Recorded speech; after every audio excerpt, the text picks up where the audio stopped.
Hoje em dia, a tecnologia está sempre muito atrelada a computador, a virtualidade, e a gente tem que lembrar que a escrita é uma tecnologia, que a oralidade é uma tecnologia. Então, eu acho que nenhum museu, nenhuma instituição cultural no mundo seria possível sem a tecnologia, porque, de certa forma, é ela que nos conecta.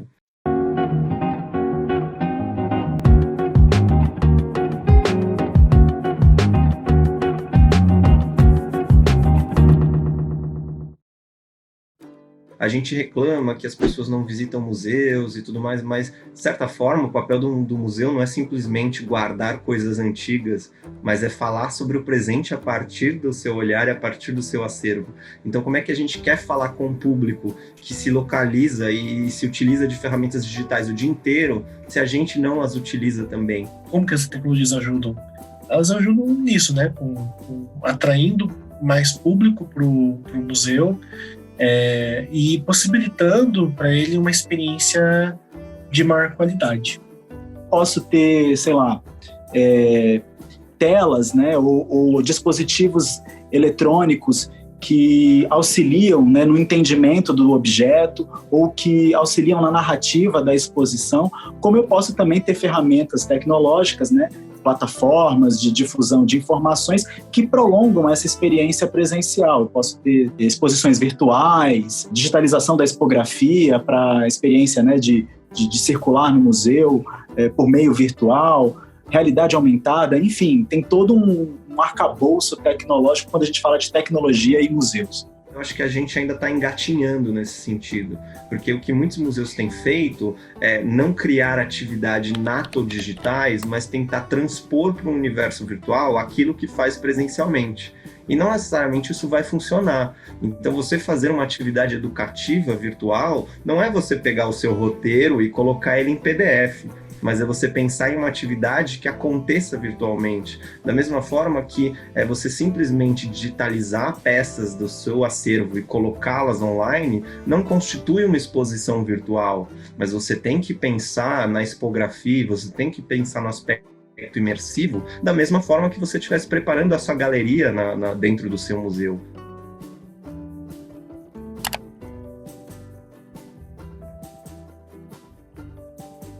Bem, além do trabalho feito nas redes sociais e disponibilizando digitalmente todas as publicações que a gente desenvolve, eu acho que um dos diferenciais que o MAI possui é o desenvolvimento de jogos eletrônicos. Nós temos disponível na Google Play o jogo da Bernúncia, que vocês podem baixar. Tem um jogo Jaguareté Desafios da Floresta, que pode ser usado para o ensino à distância. Né? São 2 jogos que nós possuímos que estão online. A gente tem o Archeogame, que é uma cabine estilo arcade, que a pessoa pode brincar com um visual assim retrô. O Archeogame foi a nossa primeira experiência no desenvolvimento de jogos eletrônicos. Ele é tipo um simulador de arqueologia, na qual o jogador se encontra num sítio de sambaqui e, enquanto ele vai jogando, ele vai encontrando as peças que existem no MAI. Conforme ele vai encontrando informações sobre as peças, vai ganhando pontos e disputando com os outros. O jogo da Bernúncia, ele é ambientado numa manifestação cultural que acontece na região litorânea ali de Santa Catarina e do Paraná. O jogador controla a Bernúncia. Ele controla esse bichinho de pano ambientado num cenário inspirado nas cidades litorâneas, como Paranaguá e Antonina. Ele é inspirado no jogo da cobrinha. Nós acreditamos que o uso dessas tecnologias ela amplia, né, o acesso das pessoas aos conteúdos que o museu trabalha. Disponibilizando um jogo online, você tornando a experiência da visita mais agradável, você vai ter, inevitavelmente, um número maior de pessoas interessadas.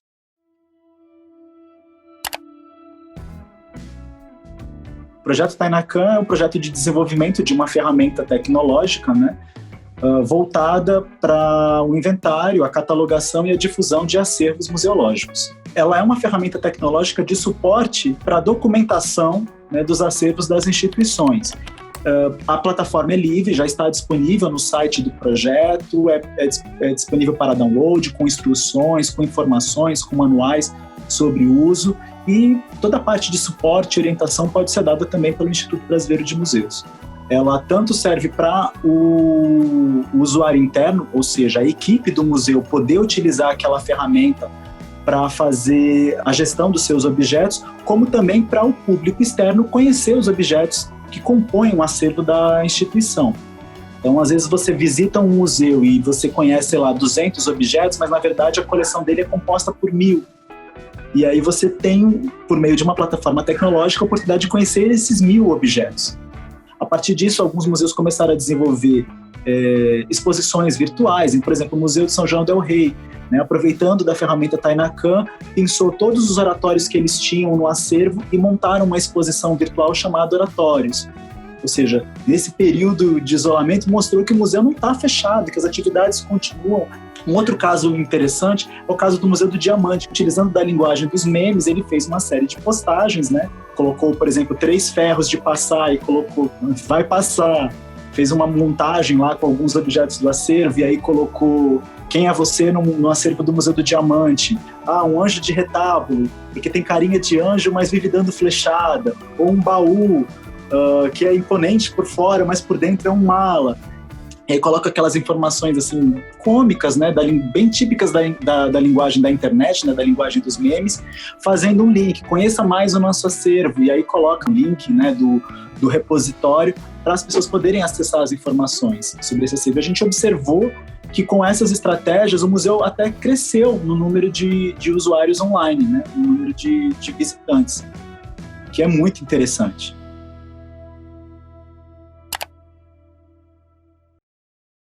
Um museu virtual, ele é um museu como qualquer outro, mas, na verdade, todas as suas ações museológicas, então tudo aquilo que o museu tem para apresentar, tem para oferecer para o seu público, é feito, em grande parte, através de um ambiente virtual. Né? Então, o acervo do Museu da Pessoa, é evidente que a gente não pode falar em nada virtual ou digital que não inclua um monte de HDs plugados em algum lugar. Então, não existe virtualidade sem a gente falar em algo físico.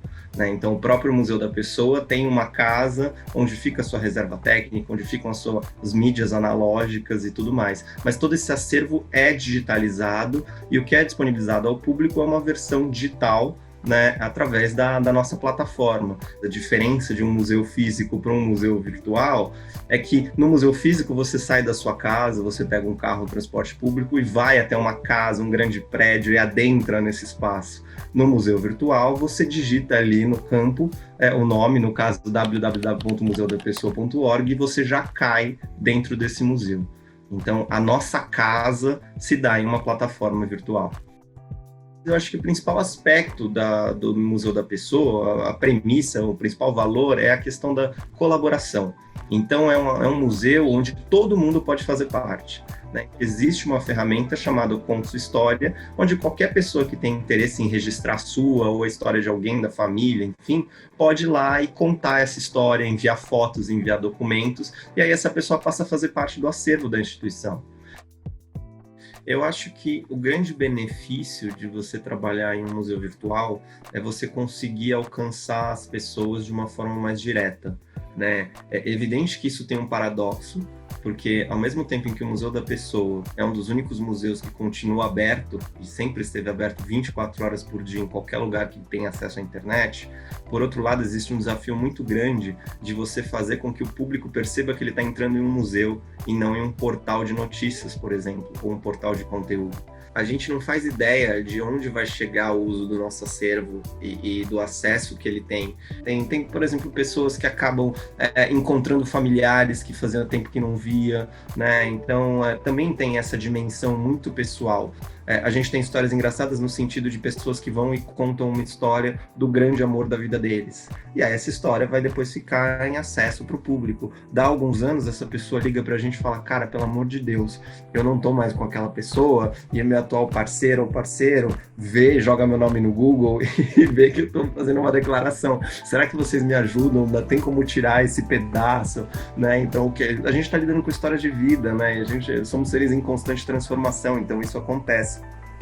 A gente nunca apaga a história. O que a gente faz no que é mostrado para o público, a gente coloca ali um parêntese de trecho tirado a pedido do autor.